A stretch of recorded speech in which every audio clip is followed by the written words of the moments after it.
Good morning, everybody. We are in morning 3. We're in the home stretch, but this is going to be a terrific morning. Thanks for getting up bright and early. The sessions were fantastic this morning, so thanks to all of you who both attended and presented today already. So it is my distinct pleasure to introduce to you Secretary Tony Principi, who will be welcoming our keynote speaker this morning. Throughout his career, Secretary Principi has always been a strong voice for the veteran community here in the U.S. There's a quote of his that always has struck me from a while ago, and it says, "I know of no mission more worthwhile than serving the men and women who have so honorably served their nation." He spent 35 years in service of that mission. In fact, part of it was a 4-year tenure as Secretary of the U.S. Department of Veteran Affairs from 2001 to 2005. Like me, he's a New York native, so we share great stories about the best cannoli bakery in the history of mankind up near the Bronx. And back when he was actually the secretary, he was tasked with overseeing the nationwide system of healthcare services, benefits, and national cemeteries for America's 25 million living veterans and dependents. Mr. Principi also chaired the 2005 Base Realignment and Closure Commission, responsible for recommending to the President and Congress the realignment and closure of military installations throughout the U.S. As I mentioned, he grew up in the Bronx in New York, very close to Yankee Stadium, our favorites, and graduated in 1967 from the U.S. Naval Academy. He is a combat-decorated Vietnam veteran. Mr. Principi saw first active duty aboard the destroyer USS Joseph P. Kennedy and later commanded a river patrol unit in Vietnam's Mekong Delta. His service earned him several military decorations for valor, including a Bronze Star and a Navy Combat Action Medal. It is truly an honor to call you a friend and a colleague, and it's my honor to welcome you here today.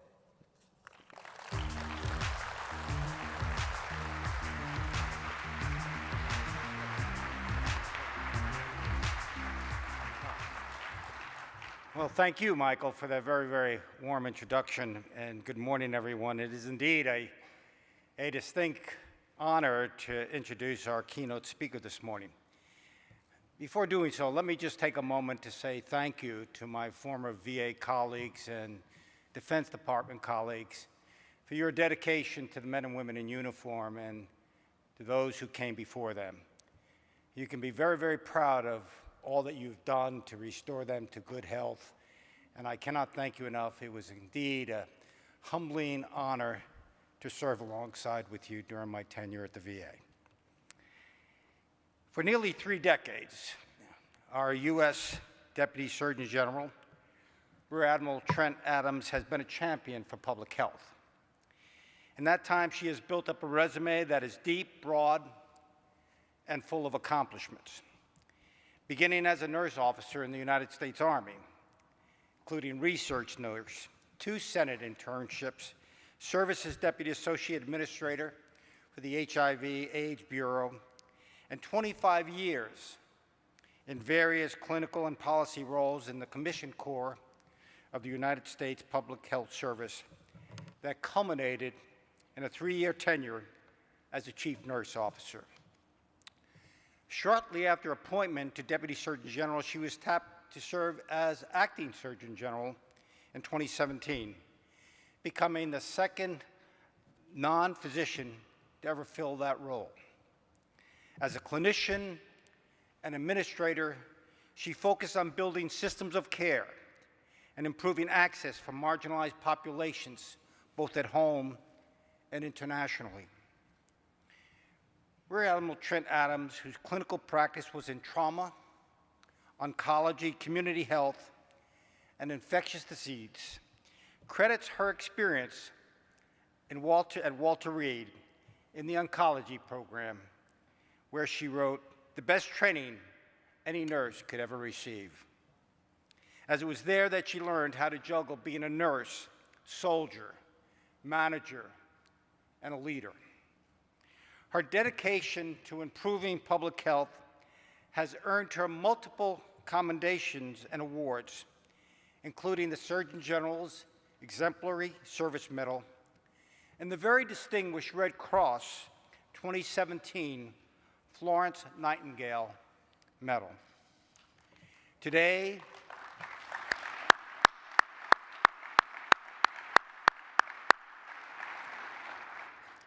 she supports and advises the U.S. Surgeon General on operations of the U.S. Public Health Service, Commission Corps, and in communicating the best available scientific health information to advance the health of the people of our country. This morning, she will share with us her unique perspective on the issues likely to have the most impact on the healthcare industry in the years ahead. Ladies and gentlemen, it is indeed an honor to introduce U.S. Deputy Surgeon General, Rear Admiral Sylvia Trent-Adams.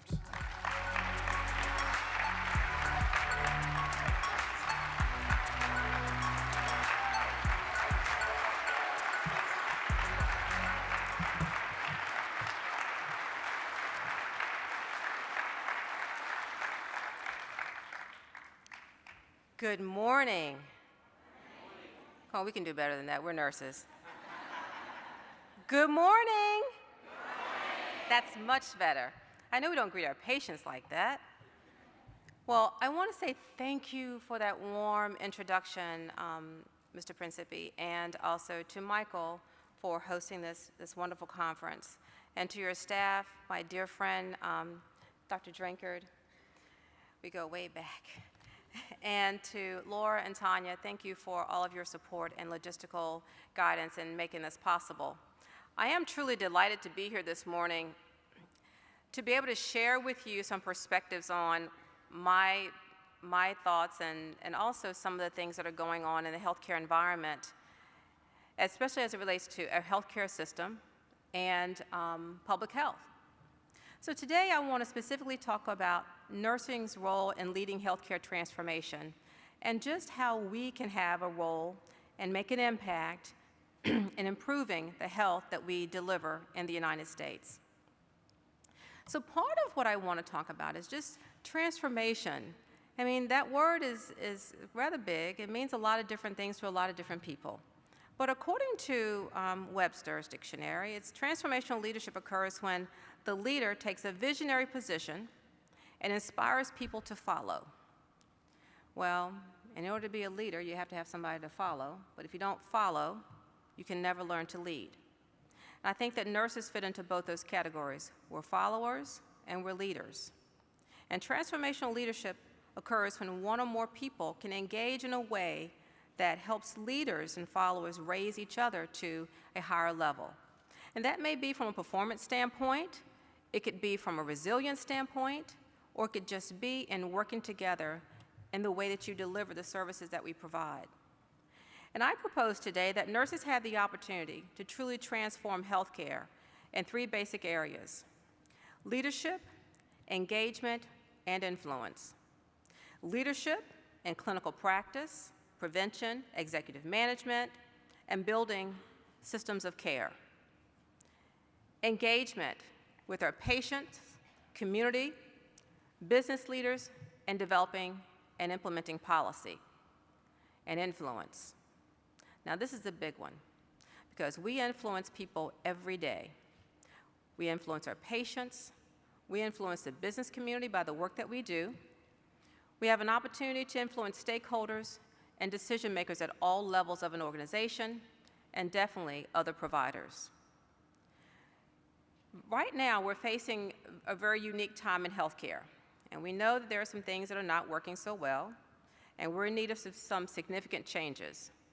We need change to improve health outcomes, access, quality, costs, and just the overall general well-being of the population in the U.S. But like most pivotal moments in history, we don't know the precise formula that's needed to catapult us into the next dimension. Throughout time, human beings have a tendency to resist drastic change. You know I often do that. I don't like abrupt changes, especially traffic on 95 when I'm trying to get to work in the morning. Those are things that set us off into a different direction. But even us in the United States, we tend to take an incremental approach in how we change policy, practice, and definitely culture. However, right now, I think there are things that are happening so fast, we just can't keep up. Technology is happening so fast, most of us just don't know what direction to go in. There is definitely an influence on the cycle of our adaptation to change and how we implement those practices into our day-to-day lives. So in our country, we don't actually have a healthcare system, right? You know that. We have a sick care system. But we have to work towards building a system of health, one where we focus on keeping individuals from getting sick in the first place. I'm a huge advocate for prevention. But this will require a transformation in the way that we think, the way we act, the way we practice, and definitely how we define health. According to the World Health Organization, non-communicable conditions such as cardiovascular disease, diabetes, cancer, and chronic respiratory diseases account for 2/3 of deaths globally.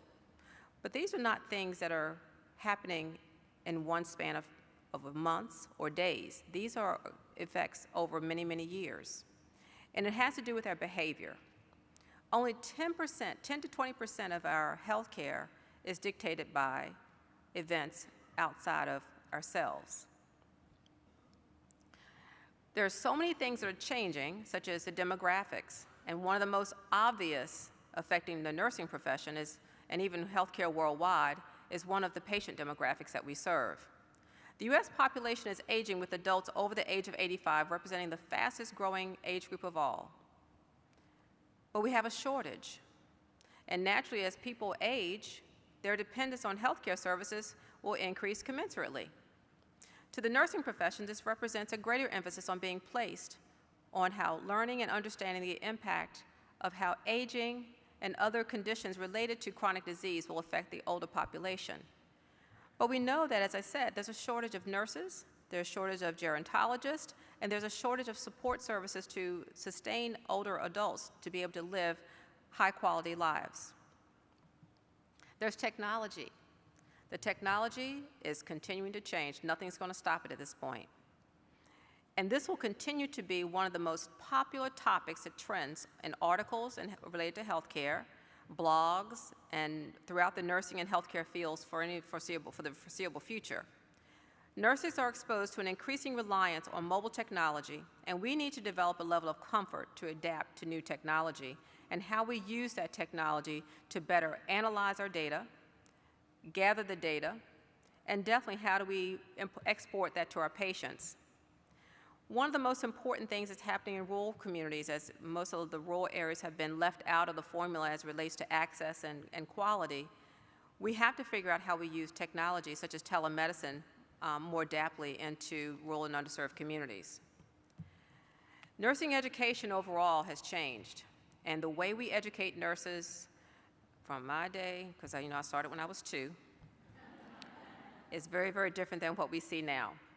I had an opportunity to go down to the University of Texas at San Antonio. I love that place. I mean, tell you, I spent a lot of times down at BAMC and down at Fort Sam, and I grew to love San Antonio. And one of the things that just blew me away was, first of all, those nursing students are smart. I met some of the other professional students too, and they're smart too, but not as smart as the nurses. Let's get that straight. Love my docs, love my social workers and scientists, but what I learned is that we used to practice on each other, and we had mannequins. But most of my clinical experience for the time that I was in school, we had live patients in the hospital or in the clinics or in the community. And I did not realize how much technology has changed. When I walked through a simulation lab, I was blown away that there's actually a simulation for labor and delivery. Oh, what? So we need to look at the technology that's affecting the future of our health professional training. And it will impact the way that we train, but it will also affect the way that we recruit. According to the Bureau of Labor Statistics, the U.S. will need more than 1 million new nurses by the end of 2022. And this demand is driving a change in educational offerings for nurses. We see that there is continued growth in online nursing education, and many programs are offering greater flexibility to allow nurses to continue their education without sacrificing their career. But even with the advances that we're making in technology, there's still shortages of slots for entry-level Bachelor of Nursing programs. And that has to do with faculty shortage. Well, if those of us who are more experienced and credentialed don't go back to reach back and serve in those capacities, we will have an even greater shortage as we continue down this pathway. So, we need to also look at how we train as nurses. Many of us trained with nurses, training with nurses. But there is a desperate need right now for interprofessional training. We have to work as a team, because I will tell you, having been deployed several times over the course of my career, a nurse will do whatever needs to be done, but we have to figure out how physicians think, how pharmacists think, and how social workers think in real time. And if we don't train together, we can't work together in an environment that is chaotic, stressful. Sound familiar? Most of your day jobs. And when those things are challenged, we can't deliver the level of quality that our patients deserve. So I am a big advocate for cross-training of nurses in other fields, such as looking at the business aspects of healthcare. How do we create nurse entrepreneurs to be able to develop these nurse-managed clinics on every corner? How do we control the research and pharma opportunities to allow us a policy vision that will expand the aperture for our career paths? Nurses deserve to be in executive management and also engineering, because if anyone can get through the night shift with a roll of tape and a paperclip, it's a nurse. Been there, done that, and I've seen a lot of my colleagues do it as well. One of the most important aspects of nursing is that we're taught to be a holistic thinker. How many of you remember the nursing process, biopsychosocial cultural being, and taking it all in, understanding the importance of resilience, because you're not going to save the world in a day. And you're definitely not going to save it in a 1 8-hour or 12-hour shift. But some of us got to experience 16-hour shifts too. But the emerging threats that are facing our world right now are very real. I don't think any of us could have predicted in 2014 we would be facing an Ebola outbreak in Texas. We didn't know that we would be looking at the shores of West Africa as a place that we would be sending the United States Public Health Service to be able to protect our homeland by serving in a global environment. I was with Team 1. We went down to set up the Monrovia Medical Unit, but at the same time, we're looking at what was happening in Dallas as my colleague, Dr. Cole Edmondson, was down there trying to figure out, how do I manage this, and how do I protect my staff, and how do I do even more to protect my community? Those are the kinds of things that nurses are going to be called into action to do even more so going forward. But what I would say is that nurses need to understand a couple of aspects of that model of global health. How do you pull together the data? How do you pull together an analytical frame to be able to plot out a course that you can have an impact? Well, there's more than enough work for all of us, but we have to understand prevention as a concept and as a core value of what we do in the nursing profession. As with technology, preventative care will continue to make the top of trending lists throughout the years to come. Health insurance providers and employers are increasingly promoting individual engagement in healthier living, exercise, and other preventative measures to prevent future and chronic health conditions.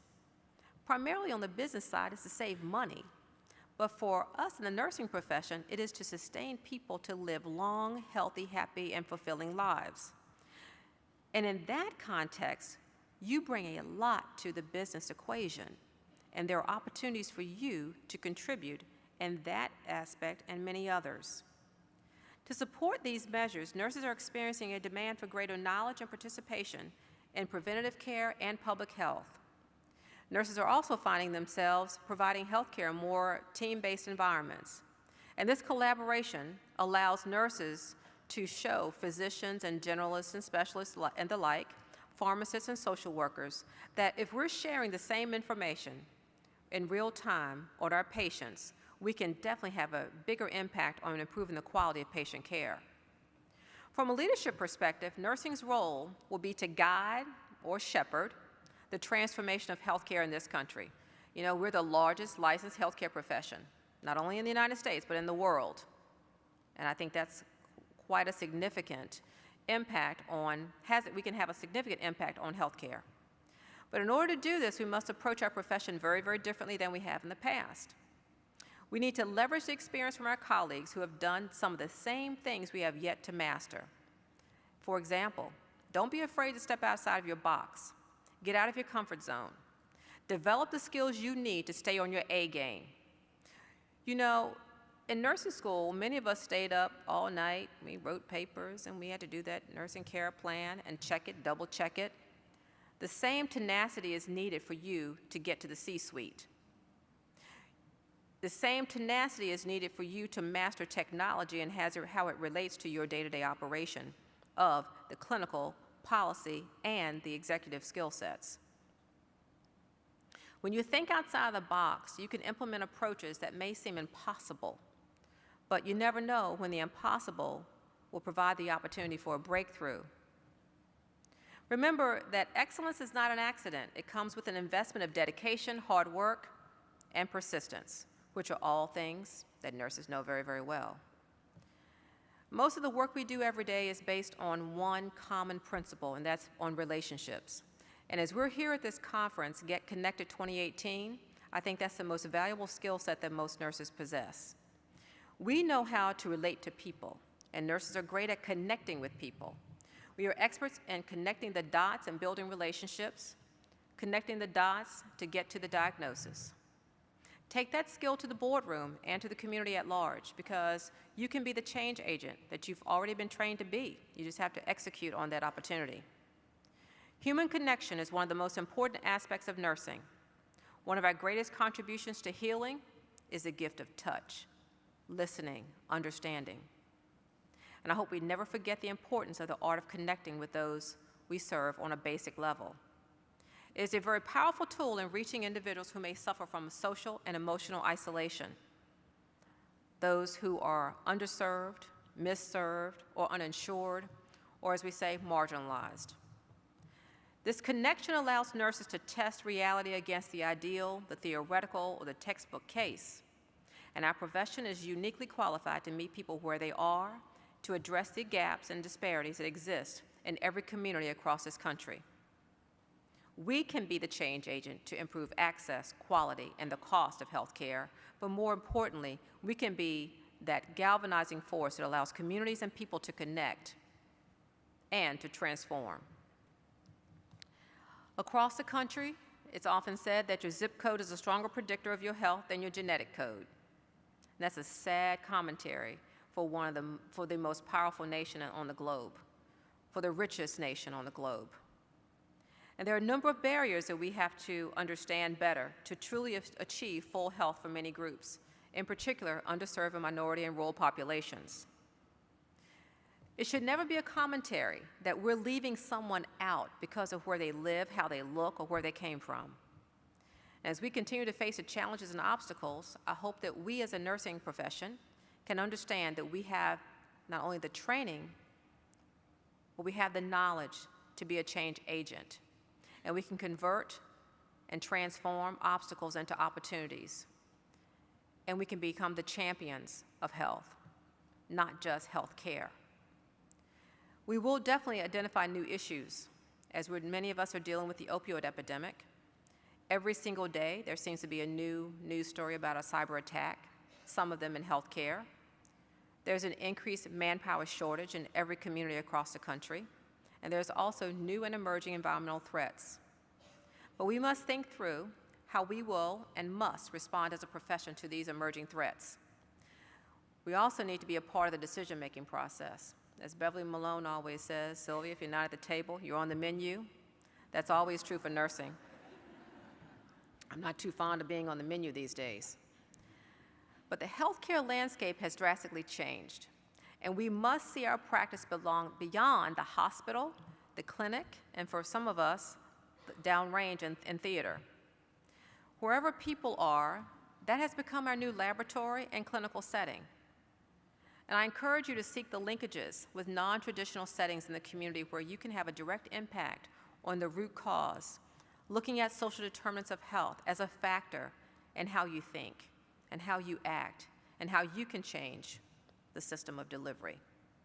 Because we have to get to a place where we better understand how to reach better health and better health for everyone, not just those who have access. We have to perfect the use of systems and approaches, such as technology and healthcare models that are untested. And we have to diminish the mindset that we can't because we're not at the table. Well, I had a colleague tell me in the Army one time, you know, some meetings you don't get invited to. I said, that's fine, I'll have my own meeting. And I did. It served me pretty well. And we would brief those who were in the other meeting of decisions that we had made and implemented before they could figure out what we were doing.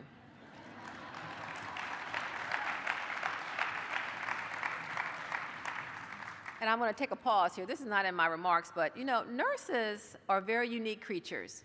We often get all the intel on everything going on in every sector in the hospital. Use that information to your advantage. We usually know things that are going down before they even start to unfold. Use that information to your advantage, but use it in a positive way. You know, my former boss told me, he said, we used to sit and have these philosophical conversations late into the evening, and he said, there are only two emotions in life, love and fear. If it's not love, you can guarantee that it is fear. I hope that as nurses we'll start to look at the paradigm of health and health care as one that requires love and not react out of anxiety, which is fear, retaliation, which is fear, anger, which is fear, or fear, which is paralyzing.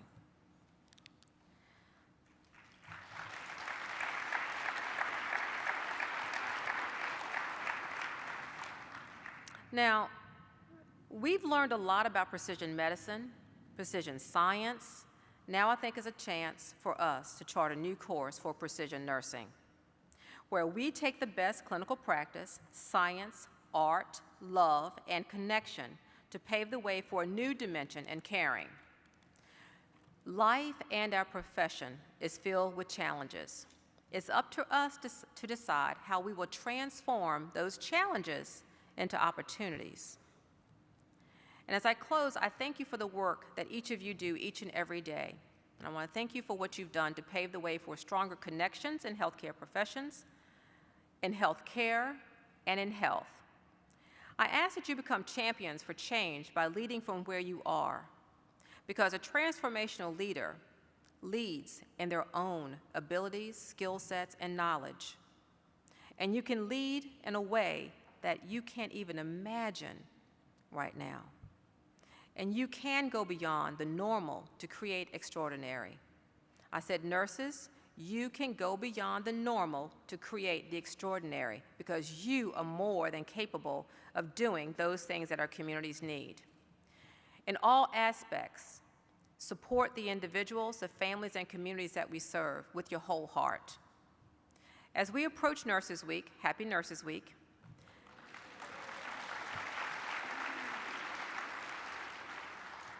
our theme this year is to inspire, innovate, and influence. That's powerful. We're more than capable of doing all those things. We can build strong partnerships within and across our profession. And there's a lot that we can accomplish together, from combating the opioid epidemic, where we're losing one person every 12.5 minutes to an opioid overdose, to obesity and diabetes, to reducing tobacco use amongst young people, to expanding mental health programs to meet the needs of the underserved, to recruiting more primary care nurse practitioners and providers to underserved areas. Remember, your perspective is indeed unique because it is about the patient. We spend more time with patients than anyone else in the healthcare delivery system. And we have a lot that we could share, a lot that we could change. The knowledge that we gain is indeed data. And that lens that you have on every situation, every problem, and every challenge is the foundation for how we can be innovative and creative in developing problem-solving solutions that only nurses can provide. I want to thank you for your time and attention this morning. Again, Happy Nurses Week, and it's truly been an honor and a privilege to be with you today. Maintain those connections and build up those communities where you're serving. Thank you.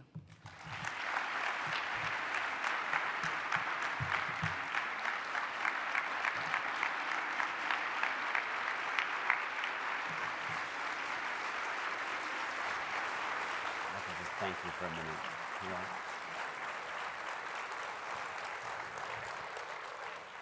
know, your message this morning is clear and it's profound.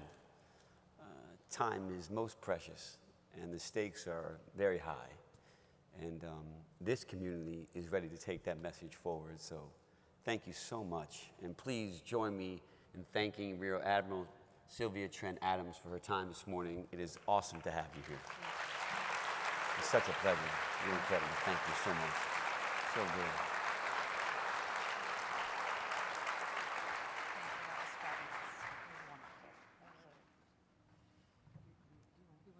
Does anybody have any questions? You might be here for 3 hours now. Okay, in the back. I don't know if you can hear. We can hear. Oh, good. There's a microphone. Thank you. Thanks. Okay, well, you don't get to leave. Okay. Hi. Hi, my name's Luanne Boulet. As a mother of 3 children serving in the military right now, I want to thank you very much for your service.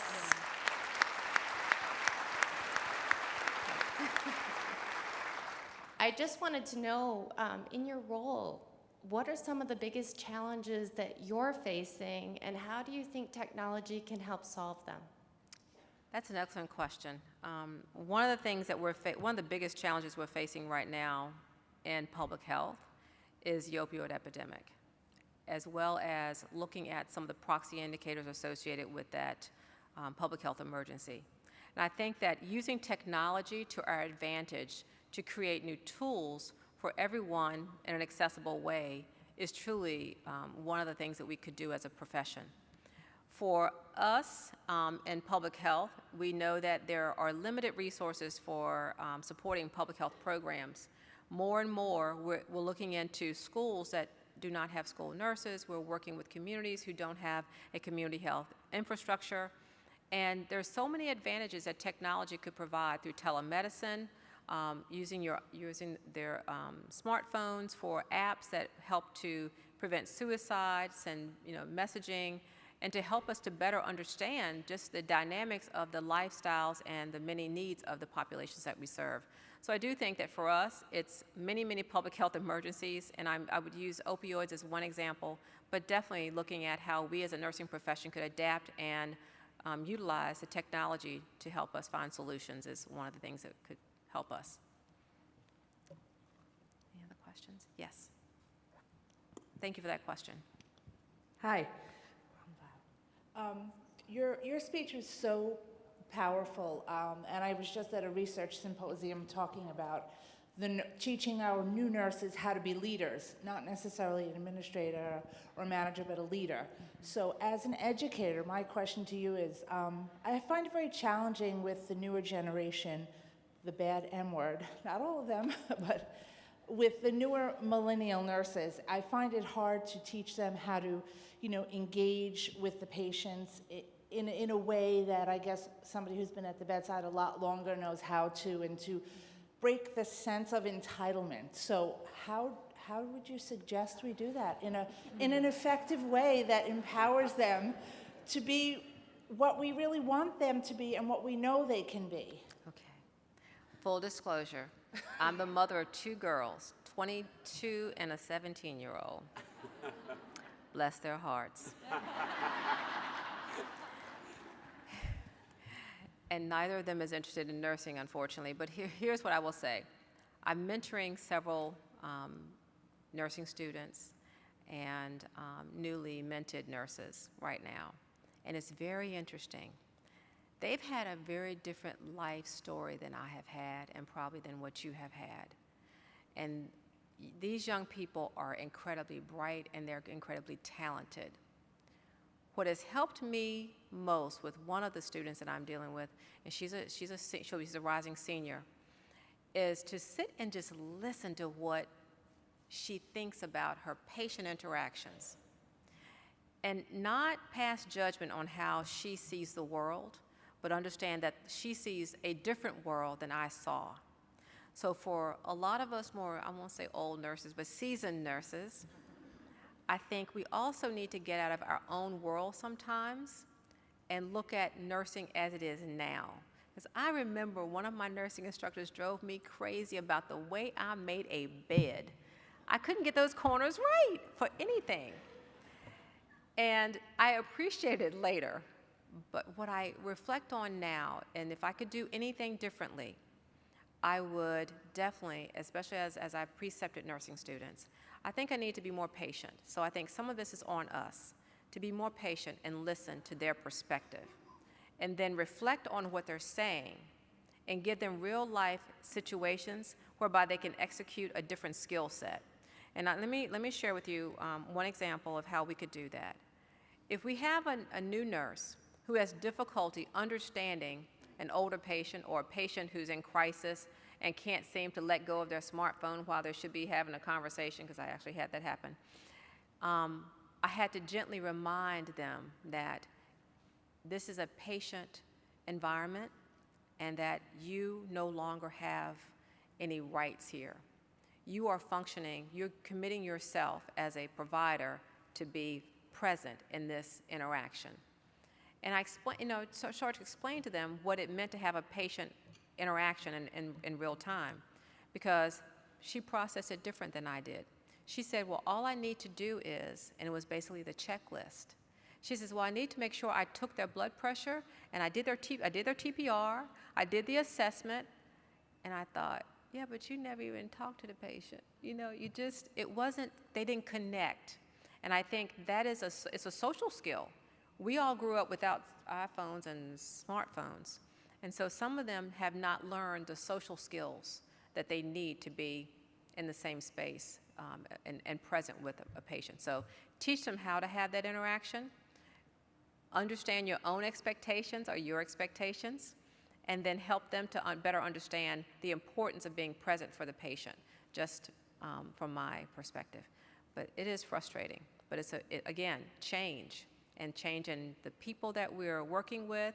And I would recommend in any clinical setting, we did this at work, and we did this intergenerational training. We broke everyone down by their groups. We had we actually had some centennials and baby boomers and millennials and Generation X and Y and Z, all that good stuff.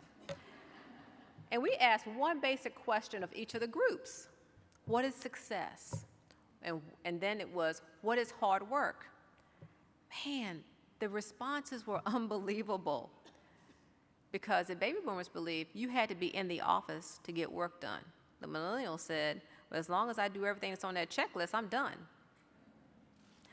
And you had anything in between. So just to share that as an example, I do think that we all have to understand each other as people and understand that we all come to the workplace with different values, perspectives, and perceptions of what excellence is and how that plays out in our day-to-day life and our day-to-day work. But it is important for us to understand each other on a human level. And I deal with a scientist every day who over here, my executive assistant, she's a scientist. And when I say things to her, I'm thinking, you should be a nurse by now. All this time we spend together and you haven't learned how to be a nurse? And she goes, I don't know what that was. But it is humbling for me to change my vernacular to be able to relate to all of my colleagues in a way they can understand me. When I'm in a room full of nurses, I can start going alphabet soup up and down the line. If I go in the federal space, I can use all kind of grant nomenclature and we're all on the same page. But we have an obligation to communicate in a way that we can all understand and be open to new ideas and new experiences. But those millennial nurses are a challenge, I will have to admit. But they're gonna replace us. I'm hoping they're gonna replace us. Thank you.